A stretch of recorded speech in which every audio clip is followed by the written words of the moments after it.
Ciao, jewelry making friends. My name is Joey Balestrieri, and guess what I got in the mail today? My Didi's Deluxe bead box. This is so exciting. Once again, this box is amazing. I am so excited. It has such a clever theme. It comes in this sweet little box with a warning label. Always have to read the warning label. Opening this package will cause extreme happiness, and it definitely does. Stella, the founder and the curator of this box, does an amazing job. Look how cute it is with a little tissue paper inside. It is just delightfulness from the very beginning. And this month's theme is absolutely amazing. Look at this, you guys. This month she decided to do a Cleopatra and the pyramid theme, and she was inspired by an image of Cleopatra and an outfit that she had, and so there's all these rich tones of the ochres and blues and golds and reds, and it's just beautiful. And there's a lot of Egyptian shapes even in the beads. She was so clever even with the spacer beads in this box. So we have a long list of ingredients I'm going to go through very quickly, because as you might know if you've been around my channel for like more than 3 seconds, I've already designed like 10 projects in my head with this box, and I always have to be backwards because this is the bonus item in this box, but it is amazing and I have to show you this. This is a 22 by 12 millimeter stainless steel lapis pyramid. Is that not absolutely gorgeous? And lapis is one of my favorite gemstones. I think it is so denim friendly, and what's amazing about this rich blue and even the colors that are going with this is that this is perfect for the brights of summer, but then when you get into fall, this easily transitions into jewel tones and like the deeper, richer colors that we wear in our wardrobes in fall. So this is like so perfect for a July box. I'm just like applaud Stella so much, but I just love this. Look at this gorgeous little frame, and look, it is a little pyramid. It's amazing, and it's such a beautiful stone. And then like it has this little bail on it, but a lot of times I take this off and kind of do my own thing with wire. And I just love even that it's stainless steel, because that is just so long lasting. And one of the big jewelry trends for 2024 is to mix gold and silver. And I'm really a gold girl and I like to mix gold and copper, but I'm really trying to do the trend because it is very pretty together. So this is a fabulous bonus. I had to like do the bonus first. That's just me.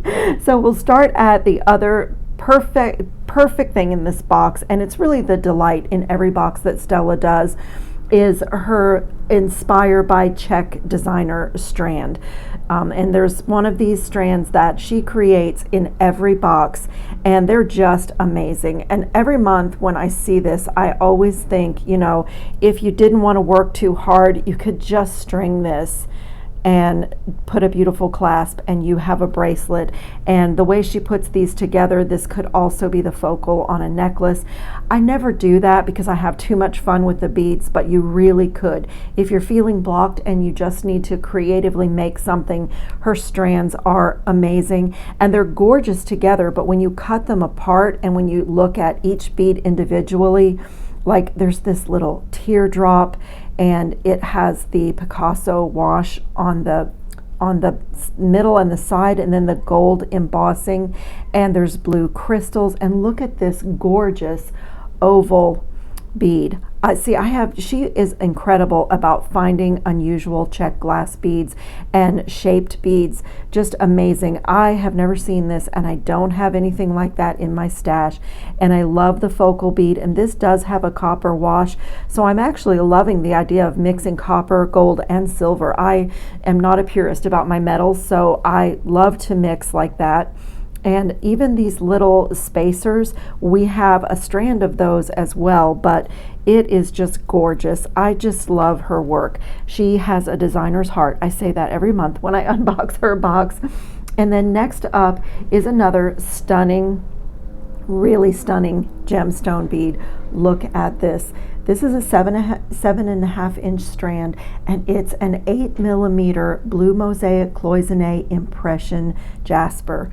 Isn't it gorgeous? It goes beautifully with the lapis. It's a little bit brighter, the blue, than the lapis, but then it has that earthy, color through it, and like these colors are so denim friendly. I absolutely just love that. Really beautiful. And then this is one of my favorite beads of all time, this bamboo shaped little tube bead. I love these. I do have these in a few colors, but I do not have this beautiful lapis and this, dark blue lapis, and it's a gemstone, and it is just so much fun. It gives you the look of bamboo, but it's also my beloved cylinder beads, which I just love to work with. You can have so much fun playing with geometry in your designs, and tube beads or elongated beads give you a lot of possibilities for that. And then this one is also amazing. This is a 6mm faceted lapis cube gemstone, and look at this bead. Oh my goodness, there are facets all the way around, and then at every corner of the cube, every edge of the cube, I meant to say. Absolutely gorgeous. And there's just varying from the lighter colors to the richer colors, and the facets just give it a little sparkle, like when it moves. It is gorgeous. And gemstones always feel so good against our skin. They have that perfect weight and, that coolness of a stone. It is absolutely beautiful. And I mean, oh my goodness, I'm just loving this box. And then there is a 7.5 inch, whoops, I'm jumping out of order, 7.5 inch strand of Mookaite. And this is all, if you know gemstones at all, you know that Mookaite is a little bit busy with its like burgundies, and there's like a coffee color, and then there's this ochre color, and usually a strand of Mookaite is like all mixed in those colors. And I do like it, but it can be a little hard to work with because it's a little bit busy. And a lot of times I just pick out this rich golden ochre color and just use that when I get some Mookaite. So I love that this whole strand is the yellow, the smooth yellow. I love this. So gorgeous. And look at that Mookaite ochre color with those rich lapis blues. Absolutely gorgeous. I am so excited. And it's strange, this came on stretch cord. I'm actually going to cut that because I know I'm going to be using this in my project, and I just want to hold the beads in my hand. Just want to get some in my hand. They want to come off. Oh, they're so pretty. So pretty. I love those. Gorgeous. I'm going to put them in here next to the blue so I can look at them. Absolutely gorgeous. Look at that. Beautiful. Oh, one tried to get away. Okay, up next on the list is a 14 inch strand of 4mm wine red electroplated silver faceted crystals. This is amazing that we get a 14 inch strand. There's about 95 pieces here. So if you wanted to use this, which is what I'm thinking, in a necklace, this you could, with some seed beads or some little spacers in between, you could get your length just the way that you want it. This is absolutely beautiful. I love it. And I love the silver because it really makes it sparkle. And it's that sweet size for me, that 4mm. I just love that. And again, look at that rich wine color with the rich gold and the lapis. It is stunning. And then let's see, next up is a 6x4mm Egyptian palace crystal mix. Look at these. This is so gorgeous and so fun. I mean, you could do an entire piece just with this strand and just do a random pattern. Even a beaded chain in this would be so gorgeous, and even as a bracelet, so beautiful. This time of year when it's so hot, stretch bracelets are really fun, and that would be just perfect and add some charms to it. I love that. And then we have This is so cool.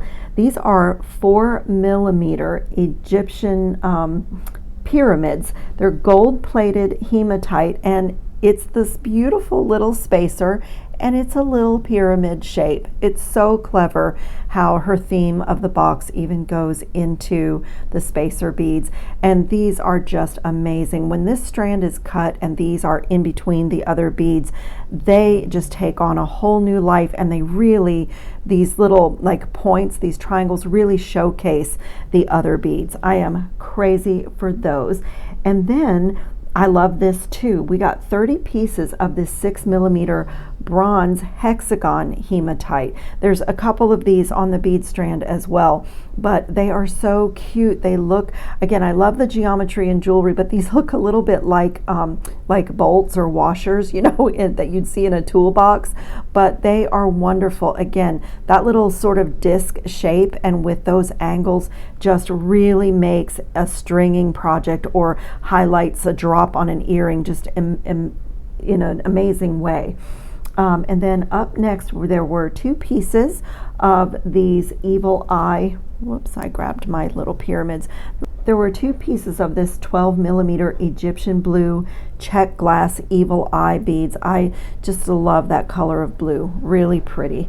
And then up next are 2 pieces of an 18 by 10mm indigo and gold swirl vintage lucite melon beads. These are stunning. They are so lightweight. They look like glass and they have a nice feel, but they are just so lightweight and so beautiful. I know some people don't like to work with acrylic beads or lucite beads, but I do. I think they have their place. When you want to have a bold statement piece, and that's a really big trend in 2024. They can be heavy and hot and uncomfortable when you create like that, but when you have beautiful pieces like this, even though they are lucite, I mean, they have a gold wash, they're just absolutely beautiful. I love those. I think that is a great addition to the box. And then we have antique bronze chandelier components. These are gorgeous too. I love this color, and again, we're mixing like the golds, the bronzes, the silvers. There's a copper wash on one of the beads, and I really love the mixed metal. I think it's so interesting. And these, you know, at first glance, there's 2 of them, and they would make amazing earrings for sure.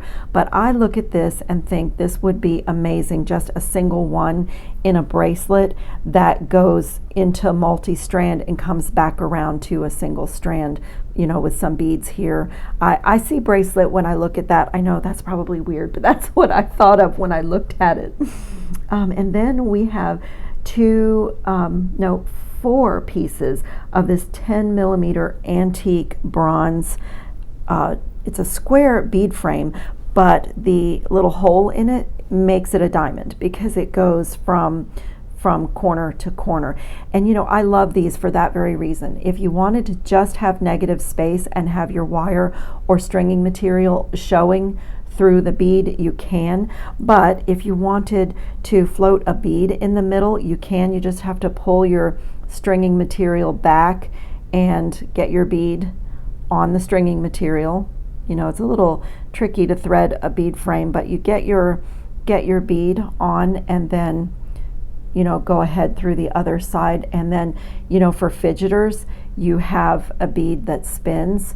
And you know, it's just, I just love bead frames. They also make great connectors. You don't have to put a bead in the middle. They are really, really fun to work with. And then there are 10 pieces of this antique bronze vintage lucite lantern beads.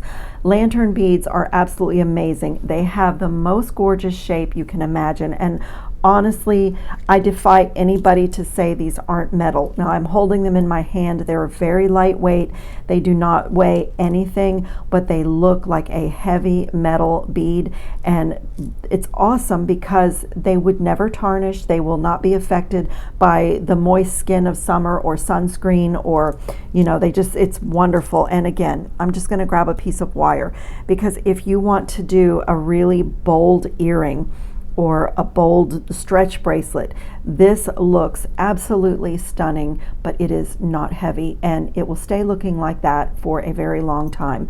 So I think that is amazing. And I missed something. I missed these little Egyptian, let me find them. These are the Egyptian Eye of Horus. It can be a charm or a pendant. Those are really cool, and they match everything in the bronze. So this is just an absolutely gorgeous box. Once again, Stella outdid herself, and the box is packed with gemstones, packed with check glass, and she is really generous with her long strands. So if you are interested in Didi's Deluxe Bead Box, I will link her Facebook group in the description of this video, because she announces her next releases on her Facebook group. But you can always start ordering on the 12th of every month, and that's when we reveal the box from the prior month. And it is just always amazing. She has like upped her production several times, but she still continues to sell out, because once people get her box, they want it again and again. It is not a subscription box. It's first come, first serve. So you really have to get on the website and, you know, order it as soon as it becomes available. So I also have a discount code for Didi's Beads. If you are a first time shopper, she will give you a discount on your first order. It applies to like 80 to 90% of the website, not the deluxe bead box and not some of her bundles, because she's already priced those at a really great value, but for almost everything else on the website. So I'll put those links in the description box below, and I am going to do a project with this, and I will be back to show you what that is. I have organized myself, started my design, made a cup of coffee, and I'm ready to show you what's going on with this box. So I always find that I can't design or really create unless I cut all the beads open. So I did that. I cut everything open, and some are missing because while I was organizing, I made my decisions on what I was going to make and got some of the repetitive parts out of the way. But in doing that, I realized that I had completely forgotten, when I was unboxing everything, to share this one bead, and I skipped right over it, and I absolutely love it, and it cannot be missed. This was one of my favorite beads in the box. Look how gorgeous this is, and I definitely used it in my design. This is an opaque Egyptian blue rectangle crystal, and we received about 50 pieces, so I just love it. I love the blue. I love that they're a little bit misshapen, like they're imperfect, and I absolutely love that, and I'll show you what I did with these beads. But yeah, I'm so sorry that I missed that. You know, sometimes when I get a box, especially when it's so beautiful, I get excited and I'm not, you know, I'm like jumping from one bead to the next. You may have noticed that I love beads. So didn't want to miss that. And this is one of the components that I did with that bead. Look how gorgeous this is. And so what I decided to do with my box, at least for my first project, and my second project, is to create something that's really classic and something that I love, and that is a beaded chain, and I'm going to combine that into a Y necklace. And the reason that I did that is because, as beautiful as the beads are in this box, they were more beautiful when they were all together. The color story in this box is so stunning. So I have created both sides of my Y necklace, and I'll show you exactly how I did the components, but this is a very relaxing, fun, repetitive process. So I just played with the beads to create different patterns, and my Y necklace is going to be, instead of really color blocking, more pattern blocking. So instead of this beaded chain or rosary chain being all the same bead all the way throughout, it's got a lot of interest, and then the beads in this box stayed together and told their story. So I chose these beautiful lapis beads and just created this little component that is a little bit cuboid, oblong cuboid, because I you know, put that gold spacer in between. And I'm working in odd numbers. So here is a section of 5 separated by jump rings. And then my next section on my necklace is this little grouping of 3 with the bead frames and the crystals that were in that beautiful reddish raspberry color.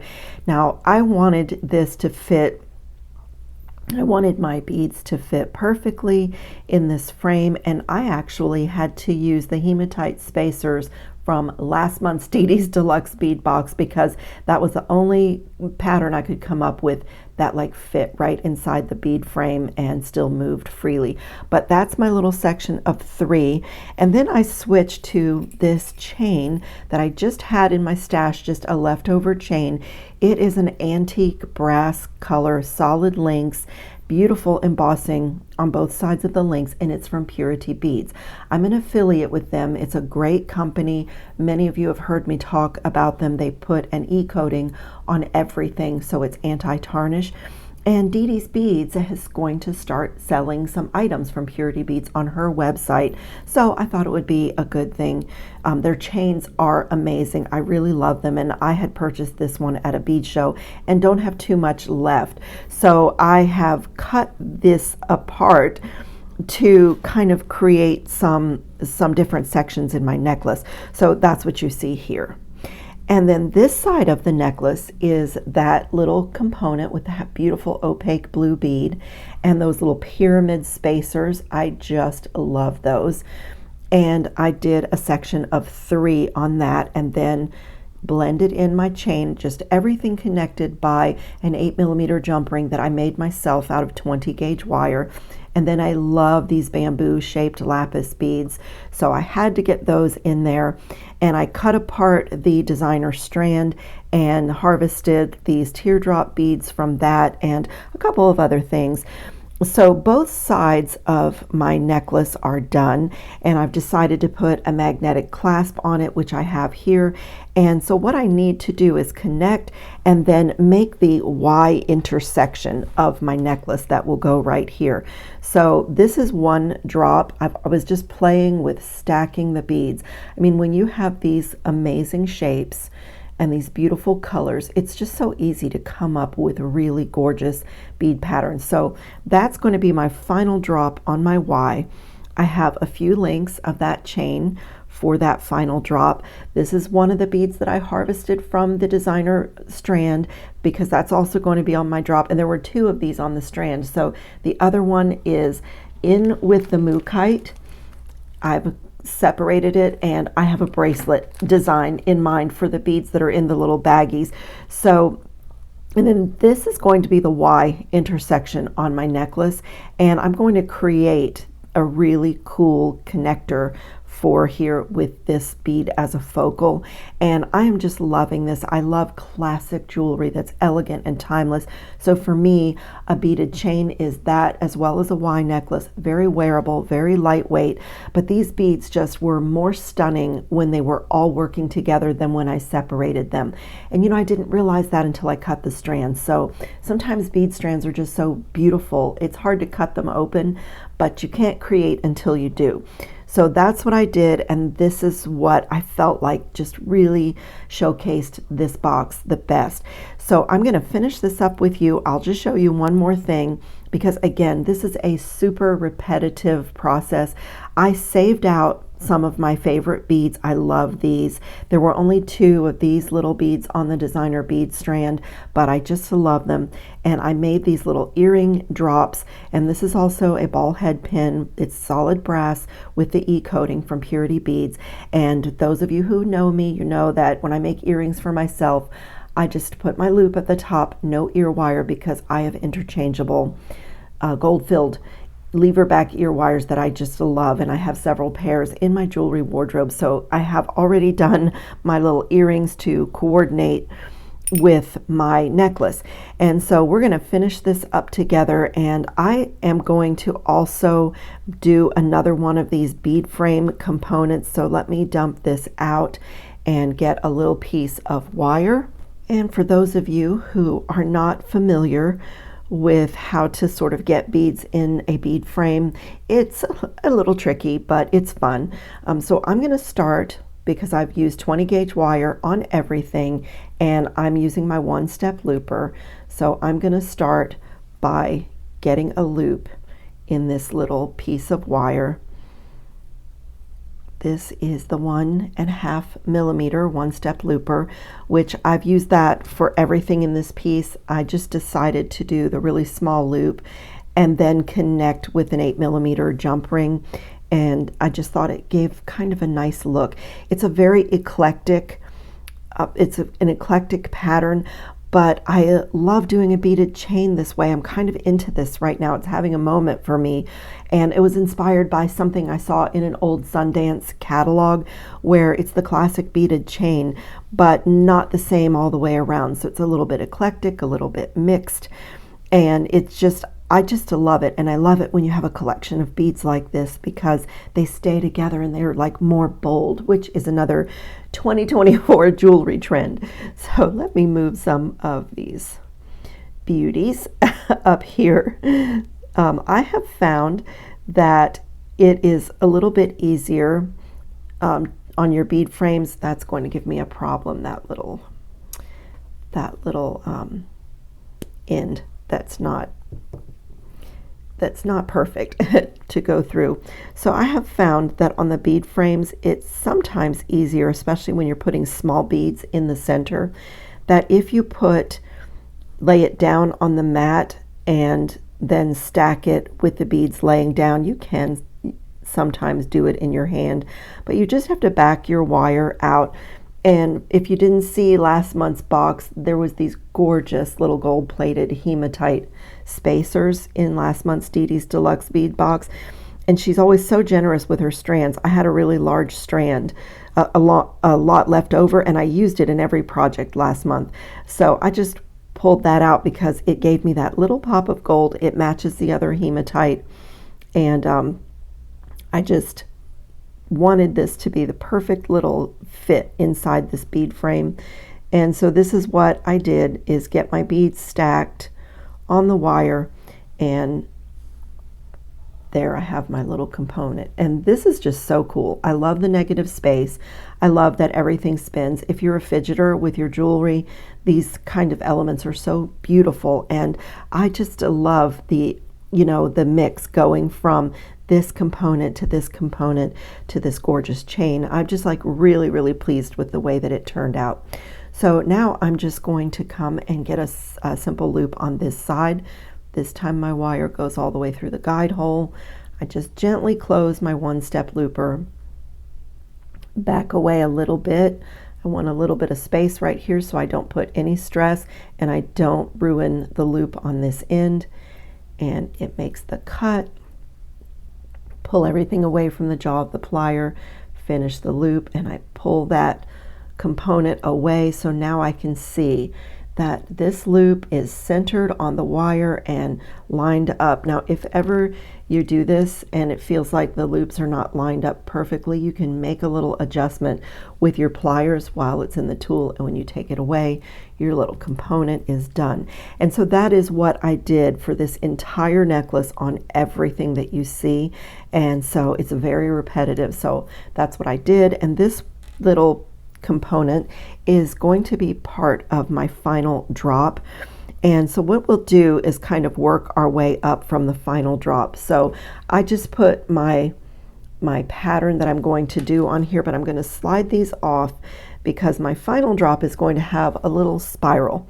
So let me get some round nose pliers, and I am just going to get the end of this wire and make a little loop, just a small little loop, and then my bent chain nose pliers, and I'm just going to gently, in small increments, spiral, pushing toward my finger, and I just want to make a little snail at the bottom of this final drop.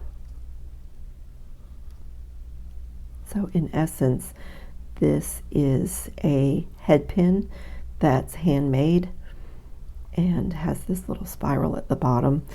And I'm gonna go, I usually compare how big my spiral is to the scale of the beads it's going to be part of.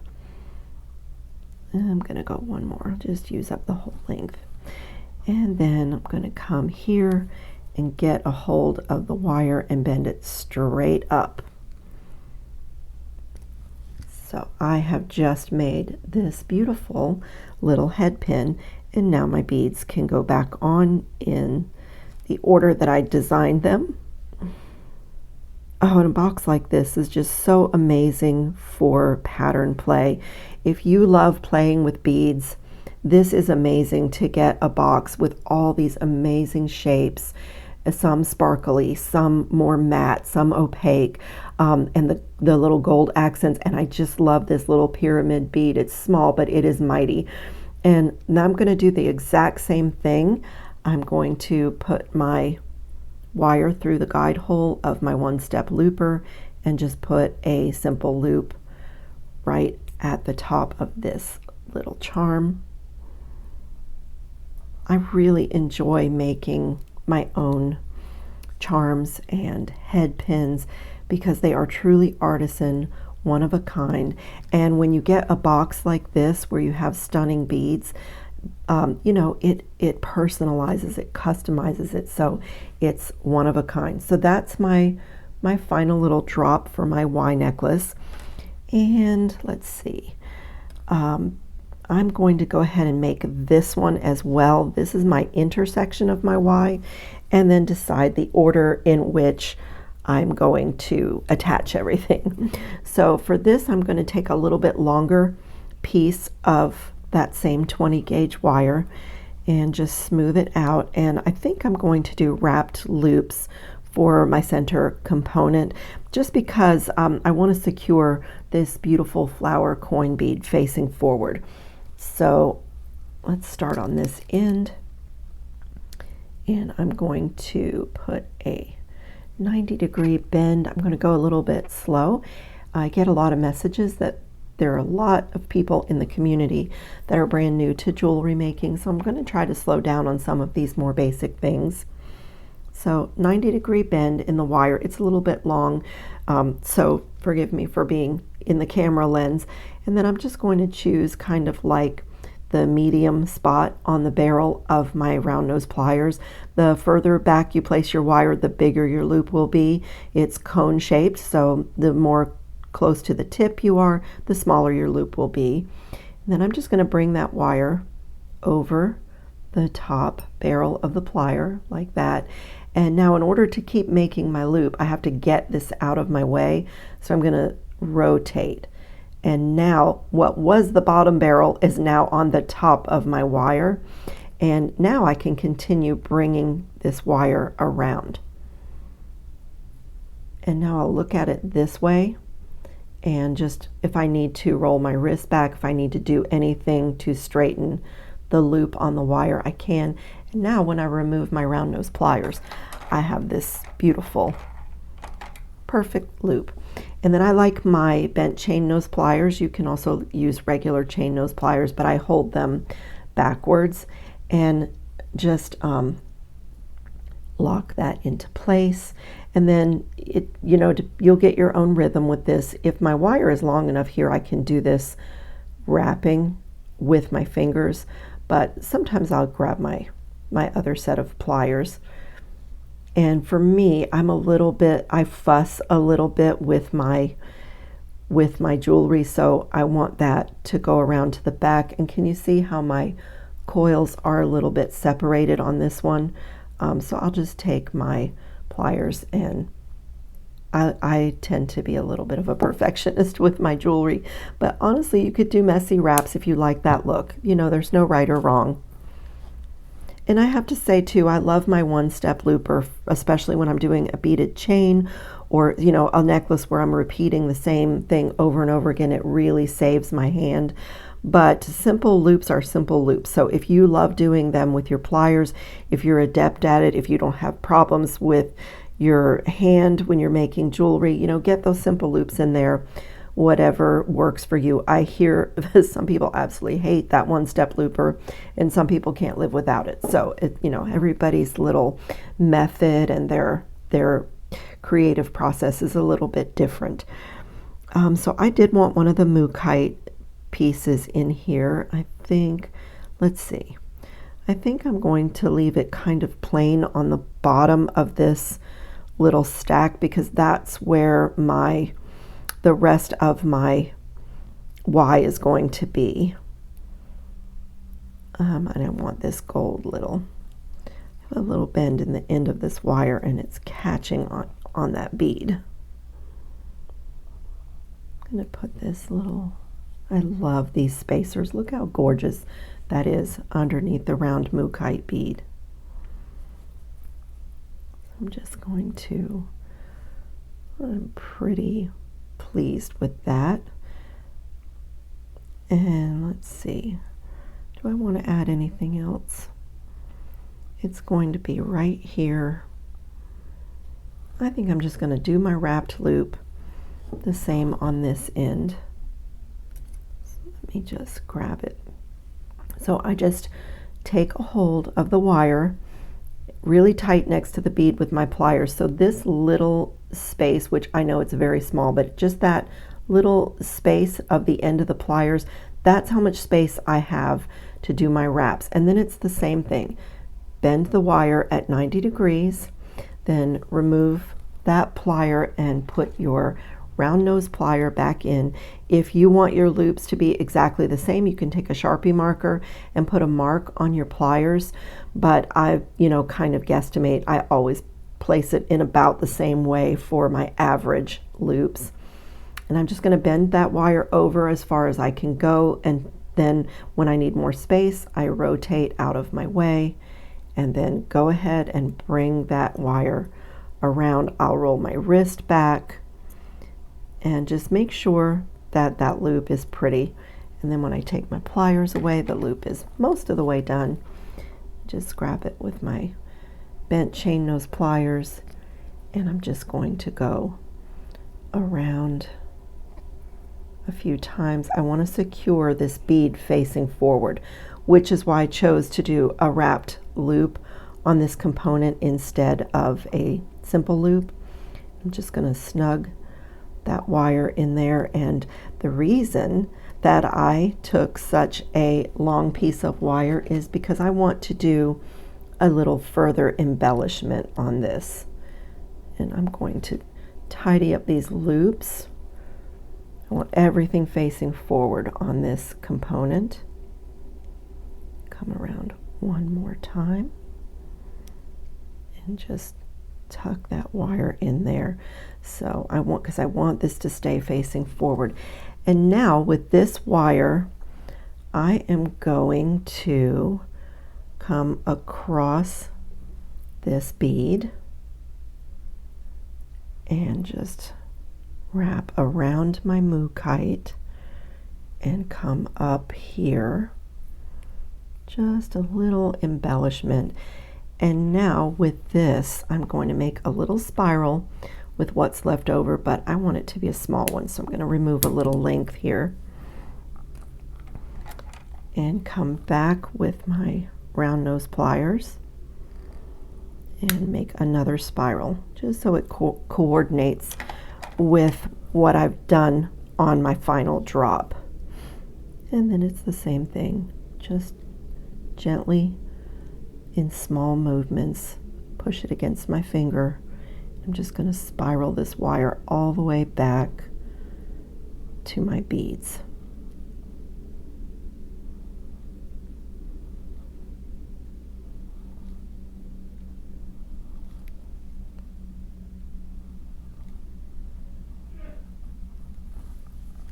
Okay, and now I am going to, you can decide when you're hesitating, because you can decide if you want to push your spiral downward or upward. And these loops need to be straight again. Let me grab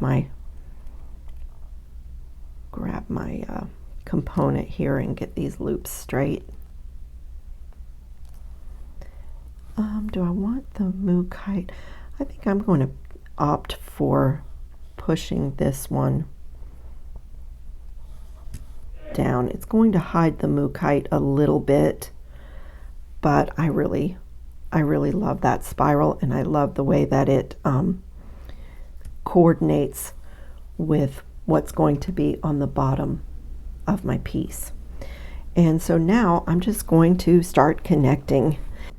When I put my Y necklace on the mannequin to photograph, I did not like the way my Y section was hanging, so I just did a little update. I made 3 4mm jump rings, and that 8mm jump ring is like my center ring, and I added a jump ring to each side of the chain and then to my Y drop, and now it hangs perfectly. So this little intersection here is flat when you wear it. So jump rings can really help with the orientation of things and the way that they're hanging, to make them hang more perfectly and facing the way that you want. So just a little update on this piece. I sometimes make adjustments after I turn the camera off, and I wanted to share this one with you because it's a really simple fix. So gorgeous. And now on this Y part, the bottom part of the necklace, I just have to decide if I want to lose a link here and put this in between. These are going to be connected like this. And I think I will do that. I think I will do 1, 2, 3. I think I'm going to cut one link just so it repeats the same design in the body of the necklace, where I have the bead stations kind of appearing in between the sections of chain. And I save these links because they are solid brass. I don't really like to use a cut link in a chain like that, but it's essentially a fancy jump ring now, so these are fabulous for earrings. So as I've been cutting my chain, I've been saving all these links in this little bag because coordinating earrings may be in my future. Let me grab a sip of coffee. And connect. So come back with another jump ring and just keep connecting.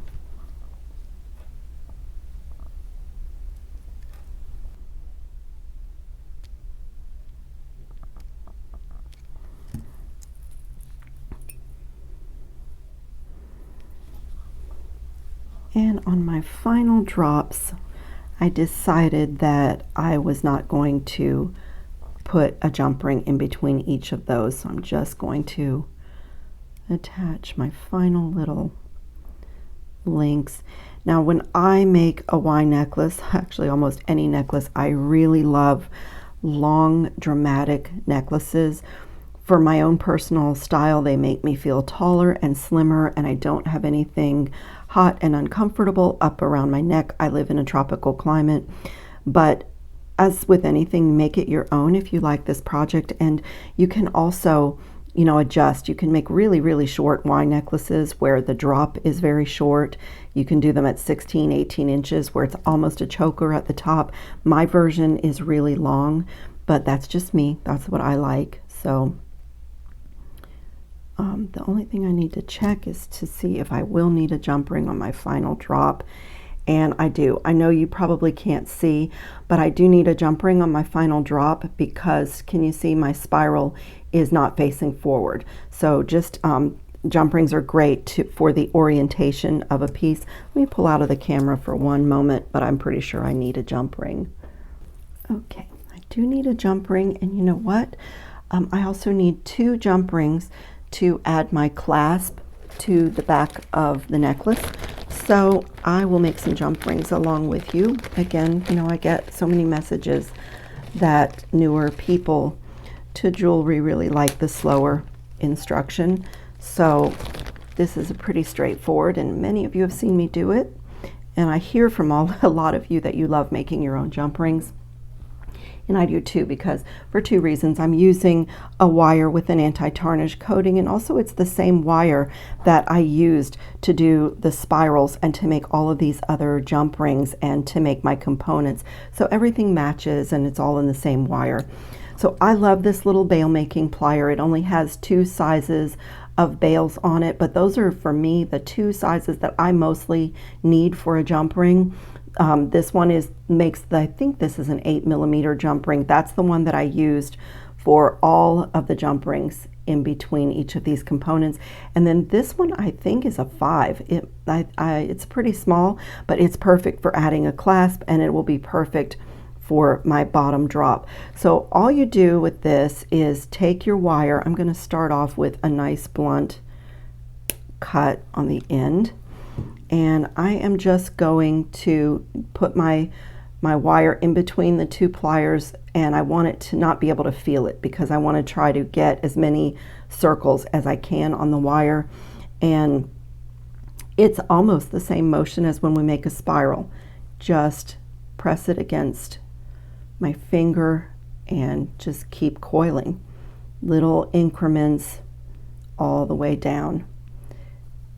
Whatever jump rings I don't use, I always have extras when I'm making them, and I have a small little Ziploc bag in the package, in the Ziploc bag where I keep my wire, and that way I know exactly what this jump ring is made out of when I go to another project. And I do this other little thing.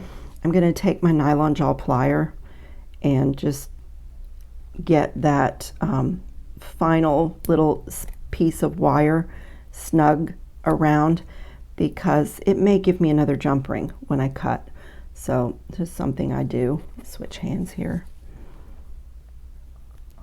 because that could be the difference in getting one more jump ring. So I always do that. And then when you take it off, you have what looks like a little spring. And then with the flush side of your cutters, just start right where your first coil is, and just try to do a straight line. If your coils are really tight together, that's fine. If they're separated like mine, you still get really good jump rings. And I just try not to be too fast. Occasionally my cutters will get 2 rings at once, but I just try to snip one at a time in a straight line right up the middle of my coil. And look, I did that little effort for that last round was perfect. I actually did get another ring out of it. It's a little hard to snip, but I did get a final jump ring. And so I am just going to disconnect this final drop. Okay, I think that should hang better. And same thing on this side. I love a magnetic clasp because it has no right or left. And I'm just going to come to the back of my necklace with a jump ring on each side and connect the clasp. And it's just a detail, but with the coating on the wire, the magnets don't stick to these jump rings. So it's just a detail, but magnets can be a pain. They grab your pliers, they grab everything, but it's nice when they lay nicely on the back of a necklace.